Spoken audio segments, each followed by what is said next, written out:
സഹോദരങ്ങളെ, നമ്മുടെ ജീവിതത്തിൽ ബറക്കത്തുണ്ടാകാൻ ഒരു പ്രധാനപ്പെട്ട സംഗതി കൂടിയാണ് ഇൽമിനെ സഹായിക്കുക എന്നത്. നിങ്ങളെ സമ്പത്തിൽ ബറക്കത്ത് വേണോ? സന്താനങ്ങളിൽ ബറക്കത്ത് വേണോ? വീടുകളിൽ ബറക്കത്ത് വേണോ? അതിനൊരു പ്രധാനപ്പെട്ട സംഗതി ഇൽമു പഠിക്കാൻ വേണ്ടി മുതഅല്ലിമീങ്ങളെ അയക്കുക. അത് ബറക്കത്തുണ്ടാകാൻ ഒരു കാരണമാണ്. അനുഭവസ്ഥനും കൂടിയാണ് ഞാൻ. എന്റെ ബാപ്പ മാത്രം അധ്വാനിച്ചിട്ടാണ് ഞങ്ങൾ മക്കൾ 9 ആളുകൾക്കുള്ള അധ്വാനം കണ്ടെത്തിയത്. 3 ആൺകുട്ടികളും 6 പെൺമക്കളുമാണ് ഉപ്പക്ക് ഹയാത്തിലുണ്ടായത്. മരിച്ചുപോയവര് വേറെയുണ്ട്. ഞങ്ങളുടെ നാട്ടിലെ സ്വഭാവം അനുസരിച്ച് സ്ത്രീകൾ പണിക്ക് പോകുന്ന പണിയുണ്ട്. മോശപ്പെട്ട പണിയൊന്നുമല്ല, ചപ്പ് നുള്ളാൻ പോകുന്ന പണിയുണ്ട്. കുടലൂർ ഭാഗത്ത് കണ്ടില്ലേ, തേയില നുള്ളാൻ പോകും. അത് അവർക്ക് പറ്റുന്നൊരു പണിയാണ്. ഉമ്മാനെ വാപ്പ അതിന് പോണ്ടാന്ന് പറഞ്ഞു, നീ അതിന് പോണ്ടാന്ന് പറഞ്ഞു. മക്കളെ ഓതാൻ വേണ്ടി പറഞ്ഞേക്കുമ്പോൾ അല്ലാഹു നമുക്ക് ബർക്കത്ത് തരുന്നു. അങ്ങനെയാണ്. അത് എവിടുന്ന കിട്ടിയ? അത് പഴയ ഉസ്താദുമാരിൽ നിന്ന് കിട്ടിയ പാഠമാണ്. അവർക്ക് എവിടുന്ന കിട്ടിയത്? ഇൽമിന്റെ കേന്ദ്രമായ സയ്യിദുനാ റസൂലുള്ളാഹി സ്വല്ലല്ലാഹു അലൈഹി വസല്ലം തങ്ങളല്ലേ അത് പറഞ്ഞത്. മദീന പള്ളിയിൽ ഓതിക്കൊണ്ടിരിക്കുന്ന സ്വന്തം സഹോദരനെ വിട്ടുകിട്ടാൻ വേണ്ടി വീട്ടിൽ നിന്ന് ജോലിക്ക് പോകുന്ന സഹോദരൻ മുത്തുനബി സല്ലല്ലാഹു അലൈഹി വസല്ലം അടുത്ത് വന്നു, നബിയെ, എന്റെ ഒരു സഹോദരൻ ഇവിടെ ഓതുന്നുണ്ട്, ആ സഹോദരൻ കൂടി ഒന്ന് വിട്ടുതരാണെങ്കിൽ ഞങ്ങൾക്ക് 2 ആൾക്ക് ജോലിക്ക് പോകായിരുന്നു. തങ്ങളെന്താ വേഗം കൊണ്ടുപോയിക്കൊള്ളില്ലോ? അല്ല, കൊണ്ടുപോകരുത്. ലഅല്ലക തുർസഖു ബിഹി. നിങ്ങളെ സഹോദരൻ ഇവിടെ ഓതിപ്പടിക്കുന്നത് കാരണം, ഹദീസും ആയത്തും തഫ്സീറും ഒക്കെ പഠിക്കുന്നത് കാരണം നിങ്ങൾക്കുള്ള റിസ്ക് അല്ലാഹു തരും. ലഅല്ലക തുർസഖു ബിഹി. ആ സഹോദരൻ ഇവിടെ ഓതിപ്പടിക്കുന്നത് കൊണ്ട്, ഇൽമു സ്വീകരിക്കുന്നത് കാരണം നിങ്ങൾക്ക് റിസ്ക് നൽകപ്പെട്ടേക്കും. നിങ്ങൾ വിഷമിക്കേണ്ടതില്ല. ഇൽമിന്റെ വഴിയിൽ മുതഅല്ലിമീങ്ങളെ നന്നായി പഠിക്കാൻ വിടുന്നത് കൊണ്ട് രക്ഷിതാക്കൾ ഭയക്കേണ്ടതില്ല. അത് ബറക്കത്തിനുള്ള വലിയ നിമിത്തമാണ്. സുബ്ഹാനല്ലാഹ്. വലിയ ബറക്കത്ത് ബഹുമാനപ്പെട്ട അബൂബക്കർ സിദ്ദീഖ് റളിയല്ലാഹു അൻഹുവിന്റെ ജീവിതത്തിൽ മഹാനവർകൾ നേർക്ക് നേരെ കണ്ടത് മുതഅല്ലിമീങ്ങൾക്ക് ഭക്ഷണം കൊടുത്തിട്ടല്ലേ. ഇമാം ബുഖാരി തങ്ങൾ സ്വഹീഹിൽ രേഖപ്പെടുത്തിയ ഹദീസല്ലേ. എത്ര തവണ കൊണ്ടുവന്നിട്ടുണ്ട് ആ ഹദീസ്? വിവിധ വിഷയങ്ങൾ പറയാൻ. മദീന പള്ളിയിൽ ഒരു മഗ്രിബിന് വിവിധ രാജ്യങ്ങളിൽ നിന്ന് പഠിതാക്കൾ അധികരിച്ചപ്പോ ഹബീബ് സല്ലല്ലാഹു അലൈഹി വസല്ലം തങ്ങൾ മഗ്രിബ് നിസ്കാര ശേഷം തങ്ങൾ എഴുന്നേറ്റ് നിന്നിട്ട് പറഞ്ഞു, 2 പേരെ ഭക്ഷണത്തിന് കൊണ്ടുപോകുന്നവർ 4 പേരെ കൊണ്ടുപോകണം. 2 ആളെ ഭക്ഷണം 4 ആൾക്ക് അഡ്ജസ്റ്റ് ചെയ്യാനോ? അവർ തൃപ്തിപ്പെടുകയാണെങ്കിൽ അതൊക്കെ മതി. അങ്ങനെയല്ലേ? ത്വഅമുൽ കാഫി സലാസ കാഫിൽ അർബഅന്നില്ലേ? അതുകൊണ്ട് 2 ആളെ ഭക്ഷണം 4 ആൾക്ക് 3 ആൾക്ക് ഒക്കെ ഉൾക്കൊള്ളാൻ പറ്റുമല്ലോ. 3 ആളെ കൊണ്ടുപോകുന്നവര് അതിലേറെ കൊണ്ടുപോകണം. 6 ആളെ കൊണ്ടുപോകണം. 4 ആളെ കൊണ്ടുപോകുന്നവർ 8 ആളെ കൊണ്ടുപോകണം. സിദ്ദീഖ് റളിയല്ലാഹു അൻഹു മകനെ വിളിക്കുന്നു, അബ്ദുറഹ്മാൻ റളിയല്ലാഹു അൻഹുവിനെ, അബ്ദുറഹ്മാനെ, എന്റെ പതിവ് അറിയാമല്ലോ, എനിക്കൊരു പതിവുണ്ട്. അത് ഇവിടെ നിന്നുള്ള പതിവല്ല, മക്കത്തു നിന്നുള്ള പതിവാണ്. അഥവാ മഹബത്തിന്റെ ഭാഗമായി നബി സല്ലല്ലാഹു അലൈഹി വസല്ലം തങ്ങൾ ഒരു സമയം പകൽ സമയത്ത് സിദ്ദീഖ് റളിയല്ലാഹു അൻഹുവിന്റെ ഹദ്റത്തിലേക്ക് വരും. രാത്രിയാകുമ്പോ സിദ്ദീഖ് റളിയല്ലാഹു അൻഹു വീട്ടിലേക്ക് പോകുന്നതിന്റെ മുമ്പ് ഒന്ന് നബി സല്ലല്ലാഹു അലൈഹി വസല്ലം തങ്ങളെ കൂടെ പോയിരുന്ന് കുറച്ചു നേരം വർത്തമാനം പറഞ്ഞ് എന്തെങ്കിലൊക്കെ കഴിക്കാനുണ്ടെങ്കിൽ കഴിച്ച് തങ്ങൾ ഉറങ്ങാൻ വേണ്ടി എഴുന്നേൽക്കുമ്പോ സലാം പറഞ്ഞു പോരുന്നൊരു പതിവ് നേരത്തെയുള്ള ശീലമാണ്. മദീനയിലെത്തിയിട്ടും അത് തുടർന്നിട്ടുണ്ട്. അതുകൊണ്ട് മോനെ, ഞാൻ ഇശാ നിസ്കരിച്ചാൽ നേരെ മുത്തുനബി തങ്ങളെ വീട്ടിലേക്ക് പോകും. എന്നെ കാത്തിരിക്കരുത്. നമ്മുടെ വീട്ടിലേക്കുള്ള അതിഥികളാണിത്. ഇവരെ കൊണ്ടുപോയിട്ട് ഭക്ഷണം കൊടുത്തുകൊണ്ട് പെട്ടെന്ന് പള്ളിയിലേക്ക് വിട്ടേക്കണം, നേരം വൈകിപ്പിക്കരുത് എന്ന് പറഞ്ഞു. അബ്ദുറഹ്മാൻ റളിയല്ലാഹു അൻഹു ഉപ്പ പറഞ്ഞതുപോലെ അവരെയും കൂട്ടി വീട്ടിലേക്ക് പോയി. ഉമ്മ പെട്ടെന്ന് ഭക്ഷണം റെഡിയാക്കി. ആ വന്ന മുതഅല്ലിമുകൾ, ഇൽമു പഠിക്കാൻ വേണ്ടി വന്ന ആതിഥേയരായ ആളുകൾ, അവരെ മുന്നിലേക്ക് ഭക്ഷണം വിളമ്പിക്കൊണ്ടുവന്ന് വെച്ചു കൊടുത്തു. പക്ഷേ അവര് ചോദിക്കുന്നു, ഐന സ്വാഹിബുദ്ദാർ, വീട്ടുകാരനെവിടെ? അബ്ദുറഹ്മാൻ റളിയല്ലാഹു അൻഹു പറഞ്ഞു, ഉപ്പക്ക് ഇങ്ങനൊരു പതിവുണ്ട്, കുറച്ചു നേരം കഴിഞ്ഞേ വരൂ, നിങ്ങൾക്ക് പെട്ടെന്ന് ഭക്ഷണം തന്ന് പറഞ്ഞേക്കാൻ എന്നെ വിട്ടതാണ്. അതുകൊണ്ട് നിങ്ങൾ ഭക്ഷണം കഴിക്കണം. അവര് പറഞ്ഞു, ഞങ്ങളൊരാഗ്രഹം, ഞങ്ങൾ അബൂബക്കർ റളിയല്ലാഹുവിന്റെ വീട്ടിലേക്കാണ് എന്ന് പറഞ്ഞപ്പോൾ ഞങ്ങളെ മനസ്സിൽ വല്ലാത്തൊരാഗ്രഹം, ഒരു ദിവസമാണെങ്കിലും ഒരു ദിവസമെങ്കിലും അബൂബക്കർ റളിയല്ലാഹുവിന്റെ കൂടെ ഒന്ന് ഭക്ഷണം കഴിക്കാൻ കഴിയല്ലോ എന്ന് ഞങ്ങൾ ആഗ്രഹിച്ചു. അവർ അന്ന് പുതിയതായി എത്തിയതല്ലേ, പുതുതായി മദീനയിൽ എത്തിയവരല്ലേ, ഇന്നെങ്കിലും ഒരു ദിവസം ഞങ്ങൾ കിട്ടുമല്ലോ ഞങ്ങൾ ആഗ്രഹിച്ചു. അതുകൊണ്ട് ഉപ്പ വരട്ടെ എന്ന് പറഞ്ഞു.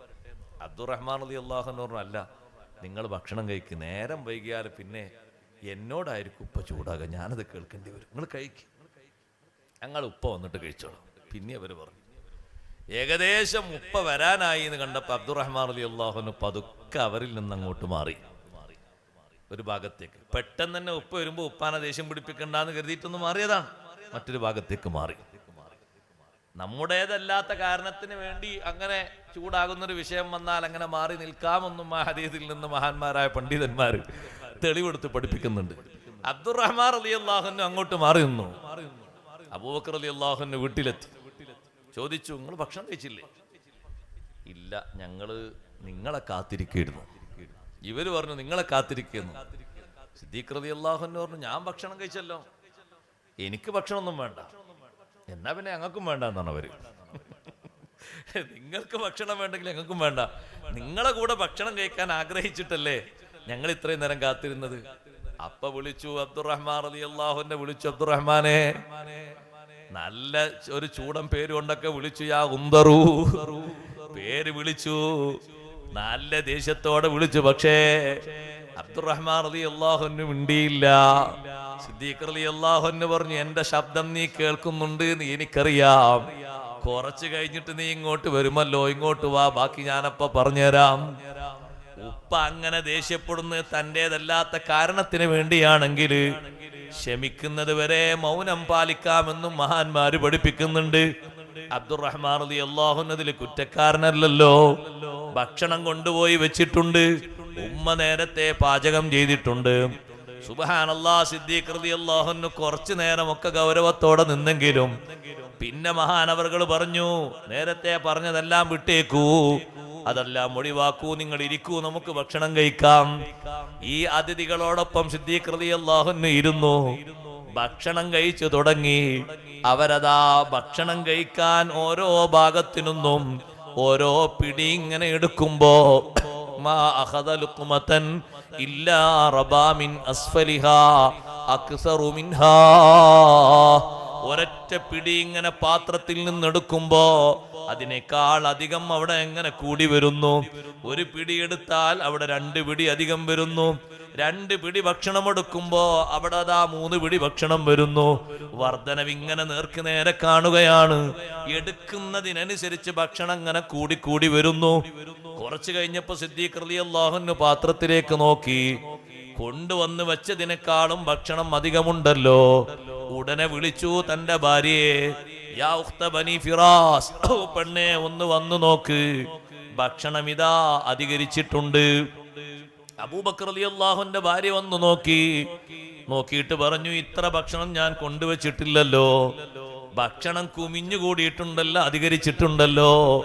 നേർക്ക് നേരെ അവർ കാണുകയാണ്. സഹോദരങ്ങളെ, ഇൽമിനെ ബഹുമാനിക്കുന്നവർക്ക് അള്ളാഹു നൽകുന്ന ബഹുമാനം, റിസ്ഖിന്റെ വർധനവ് നേർക്ക് നേരെ സിദ്ദീഖ് റളിയല്ലാഹു അൻഹു കാണുകയാണ്.